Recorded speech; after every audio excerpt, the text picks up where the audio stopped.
The Louisiana Delta was a place that breathed and rotted at the same time. In the summer of 1838, the air hung thick as syrup, and the Beaumont Plantation shimmered in it like a dying god's palace. Its white columns glowed in the sun, but up close the paint was cracked, the shutters sagged, and the soil smelled of sugar and blood. Charles Beaumont stood at the veranda each dawn, his silk robe clinging to his skin, staring out at the fields that had made his family rich. He had inherited everything: land, slaves, a name that carried weight, and something else he never spoke of, a restlessness that no sermon could quiet. The people in the quarters feared him, but pitied him too.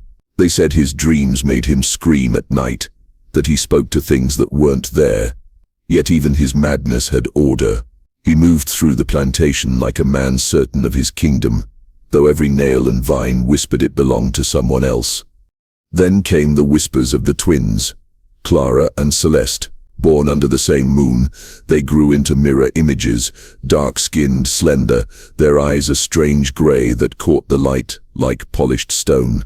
When they worked, they moved together, as if their thoughts passed silently between them. Some said they could feel each other's pain. When one fell sick, the other fainted. When one laughed, both voices carried in the same tone, the same breath. The older slaves avoided them, crossing themselves as they passed. They said God doesn't make copies without reason, but Beaumont watched them with a hunger he didn't understand.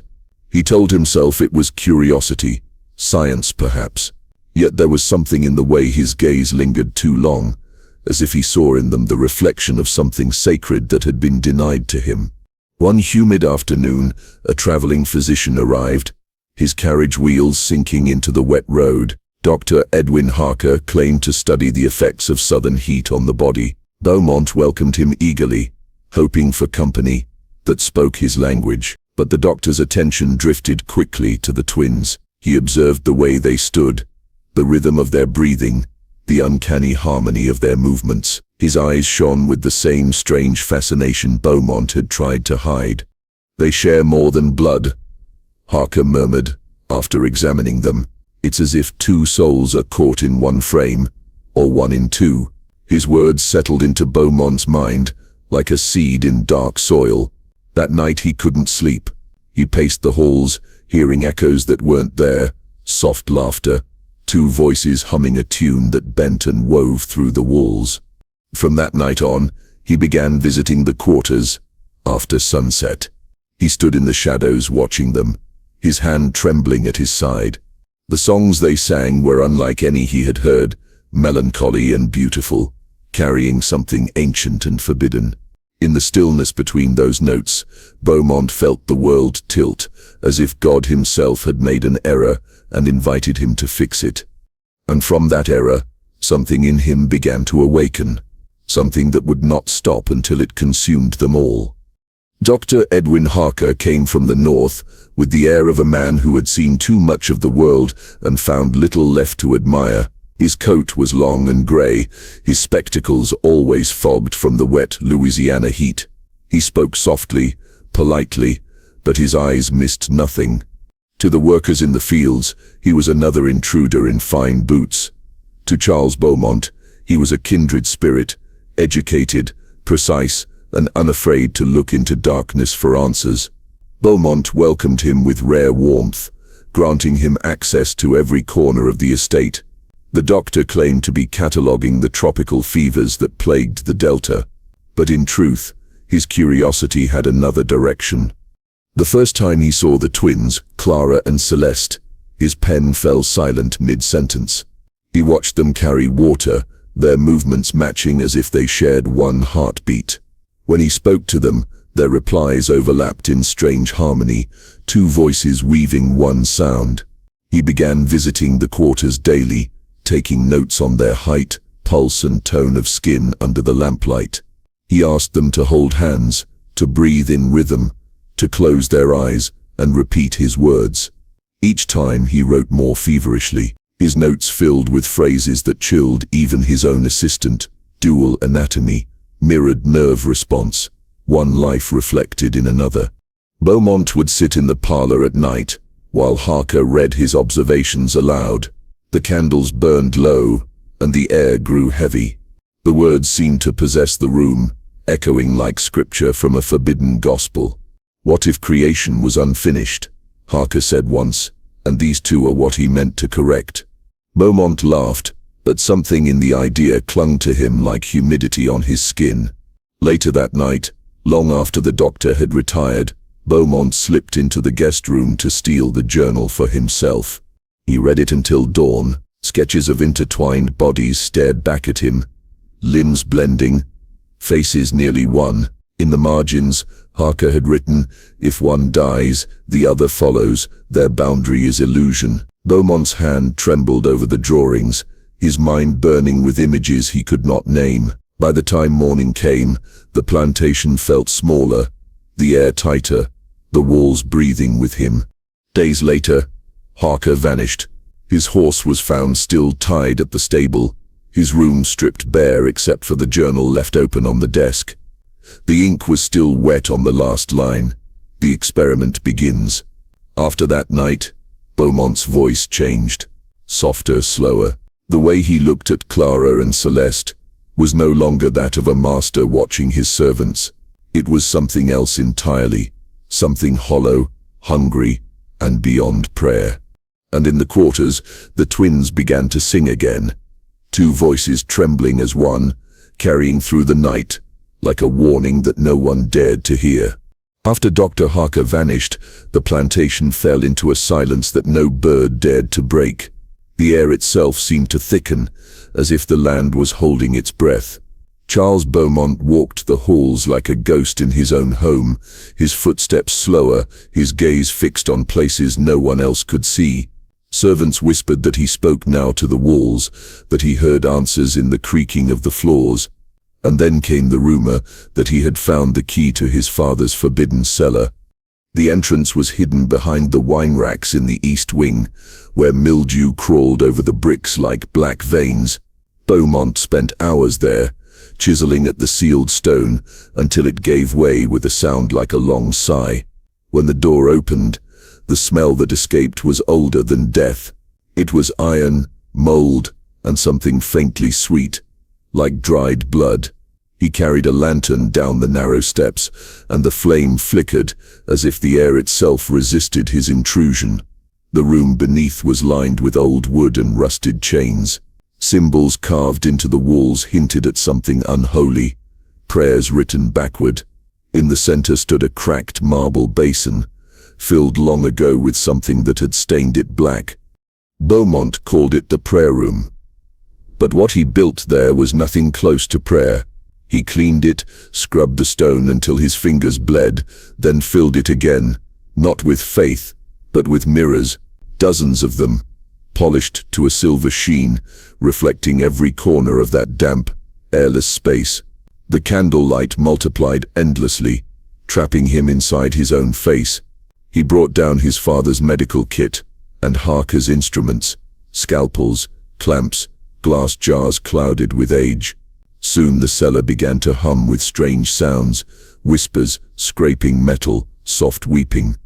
He told the staff it was for cleansing, that the twins were being purified from the doctor's interference. Each night, Clara and Celeste were led down by lantern light, their bare feet brushing against cold stone. The door would close, and the hours that followed were filled with noises too human to ignore, breathing, gasping, something sharp, breaking through silence. Even the overseers, hardened by cruelty, refused to pass the east wing after sunset. By morning, the sisters returned to their quarters trembling. Their eyes had lost their brightness, their faces hollowed like candles burned too long. They spoke less, moved slower, as if they were not certain which body they belonged to anymore.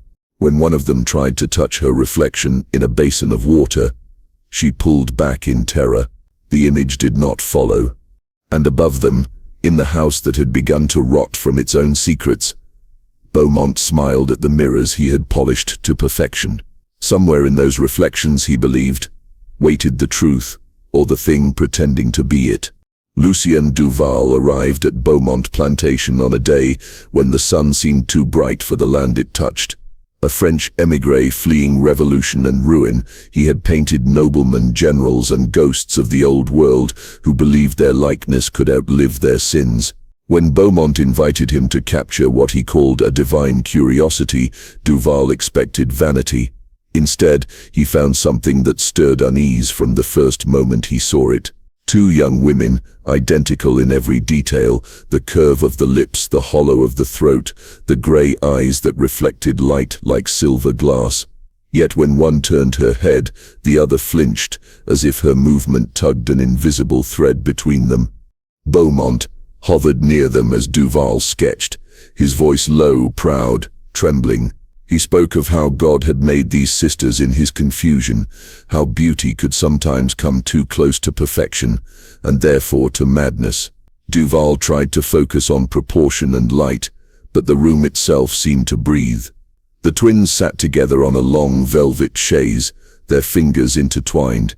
At times Duval could not tell which was which, even when he looked straight at them. One smiled faintly while the other's eyes filled with tears. When he blinked, the expressions had switched. Each evening, as candlelight deepened, the air grew colder. The painter would lift his brush to mix new color, and for a moment he swore he saw them merge, faces blurring, shadows bending into one shape. He began sleeping poorly, haunted by dreams of mirrored faces that whispered in French he had never taught them. Beaumont noticed the exhaustion and mistook it for inspiration. "You see it too," he said one night, his hand gripping the artist's shoulder. "The divinity in their likeness, the proof that we are all reflections of something higher." When the portrait neared completion, Duval realized something terrible. The more he painted, the less he controlled the image. His brush moved with its own will, tracing lines he hadn't intended. One sister's smile grew wider while the others faded to nothing. Behind them, the shadows darkened into shapes that resembled open mouths. When he tried to scrape the paint away, a faint hum rose from the canvas. Two voices layered softly over each other, singing a tune too ancient to name. The unveiling took place in the great hall. The guests gathered under the flicker of oil lamps, murmuring praise before the cloth was lifted. But when they saw it, silence fell like dust. The portrait's eyes glistened wet, its colors shifting as if caught between breath and death. Some swore they saw the figures move. Beaumont only smiled, basking in their horror. "Immortality," he whispered. That night, Duval packed his paints and left before dawn. In his journal found years later, he wrote only one line. "They spoke to me through the varnish. They said, see, we are not two, is pack." And behind the velvet curtains of Beaumont Hall, the portrait waited, silent, patient, and still warm to the touch. The summer the drought came, the air itself seemed to wither.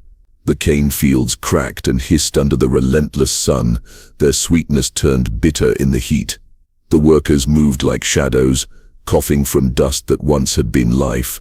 And through it all, the twins began to change. Clara and Celeste no longer spoke to anyone but each other. At night, they were seen walking hand in hand beneath the pale moon, their white dresses flickering through the fog. Some swore they left no footprints in the dirt, that the earth no longer recognized which one of them was real. Beaumont watched them from his balcony, sleepless, trembling. His journals filled with unreadable words, lines of scripture tangled with sketches of veins, bones, and symbols. He no longer spoke of medicine or faith. He spoke only of the unity of flesh, as if God's greatest mistake was making man and woman separate. The servants began leaving one by one, whispering that the master was trying to build an angel. When an overseer attempted to punish the sisters for slowing their work, Beaumont intervened violently, his voice breaking into a shriek. He ordered them never to be separated again. Yet one evening, while he was away, another overseer forced them apart, half as cruelty, half as test. Within moments, Clara fell to her knees, gasping, blood spilling from her mouth, as if something invisible had torn through her chest. Celeste screamed, but the sound was not her own. It was the echo of another dying somewhere deep inside her. From that night, Beaumont's reason dissolved completely. He locked himself in the cellar with jars of blood and silver, muttering verses that no longer resembled prayer. He mixed human fluids with melted wax, pressing them into molds shaped like hearts and skulls. He poured mercury into glass tubes, believing it could bind two souls together the way mirrors hold light. The air in the mansion thickened with the scent of iron and smoke. Then came the fire. No one could say how it began. Some claimed lightning struck a dry stalk. Others swore Beaumont himself set it. The flames moved fast through the fields, turning the cane into pillars of fire. Amid the chaos, someone saw movement in the distance, two figures standing side by side within the blaze. They did not run, did not burn. Their forms twisted in rhythm, like dancers caught between worlds, and when a gust of wind swept through, it cast two shadows across the smoke, long, black, and intertwined. By morning, the plantation was ash. Beaumont was nowhere to be found. Only the east wing stood untouched, its windows glowing faintly with light, as if something inside still lived, and in the charred fields, the workers said they could hear it, the faint hum of two voices singing softly beneath the soot. By 1912, the Beaumont Plantation was little more than a ruin buried in vines and dust. The river had shifted its course long ago, swallowing half the sugar fields. The mansion leaned into the earth as if ashamed of its own memory. When the Carter family purchased it, they dreamed of restoration, a grand southern revival, a chance to breathe life into what was once glorious. But some things resist resurrection. From the first hammer strike, the workers complained of strange sounds, murmurs behind the plaster, footsteps that trailed just behind them, the faint smell of burnt sugar that no breeze could carry away. In the great hall, a wall near the old staircase seemed softer than the rest. When they tore it open, a cloud of air rushed out so cold it frosted the workers' hands.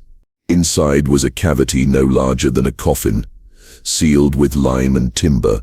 What they found inside made even the hardened men fall silent. Bones, not one skeleton, but two tangled together like vines. The spines fused as if melted by some ancient fire. The ribs curved inward, embracing each other. Forensic historians, who later examined the remains, called it a biological impossibility. A miracle of deformity, they said, a medical marvel from an era of madness. But no one could explain the scratch marks on the inside of the wood, or the fact that the skulls faced each other, one mouth open in a scream, the other curved in what could only be mistaken for a smile.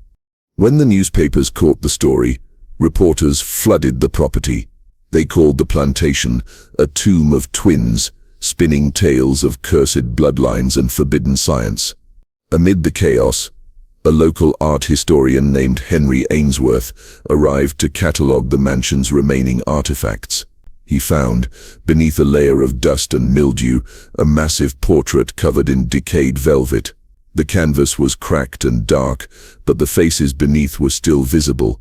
Two women, their eyes the same haunting grey, their skin luminous even through the grime. Ainsworth set about restoring it, gently brushing the surface, mixing new varnish. At first, he thought the sound was in his mind, a faint whisper, a low hum. But the more he worked, the clearer it became. Two voices, overlapping, breathing in and out. One soft, almost childlike, the other deeper, trembling with something close to fury. He paused often, glancing behind him, convinced someone was in the room. When he finally covered the painting with cloth to end his work for the night, he felt a pulse beneath his fingertips. The canvas was warm, like living skin. The next morning he returned to find the cloth slightly moved, as if stirred from within. His brush lay on the floor, bristles wet with fresh paint, the color of dried blood. That evening he packed his tools and left without collecting his pay. In his report, he wrote only one line: The eyes follow you even in the dark, and when you look away, they blink. The portrait remained in the hall, veiled once again, waiting for light to touch it. But in the still air of the abandoned house, if one stood long enough, they swore they could hear it breathing, slow, steady, and together. Today, the Beaumont Plantation stands like a scar beneath the Louisiana sun, half swallowed by moss, its columns split by roots, its rooms filled with the echo of what once refused to die. The walls lean inward, whispering to one another through cracks and vines. What was once a mansion of power is now a carcass, and yet people still come. Urban explorers, thrill seekers, amateur historians, they arrive with cameras and flashlights, hungry for what the living world can't explain. They call it curiosity, but those who stay long enough call it something else. In one video, the light from a flashlight catches a mirror still hanging crooked in the east wing. For a moment, it shows two figures where only one stands. One smiling, one blank. Another explorer finds the old great hall, blackened by soot. Beneath layers of ash, he discovers a painting pressed against the wall, its velvet covering burned away. The faces on the canvas are still perfect, untouched by time. But the strangest detail comes later. When he reviews the footage, the eyes glisten, not from the reflection of light, but as if freshly wet with varnish, as if someone had been caring for it. Even now. When the state sent a research team to collect samples from the bones unearthed decades earlier, the results made headlines again. The DNA showed something no one could categorize. Both male and female chromosomes intertwined in a single sequence. Not mutation, not disease, but deliberate harmony. The lab called it contamination. The geneticist who led the study resigned days later, leaving behind a note that read, "They were never two." Locals don't need science to tell them what they already know. They say the land remembers what was done to it, that when you split a soul, it doesn't die. It searches for balance.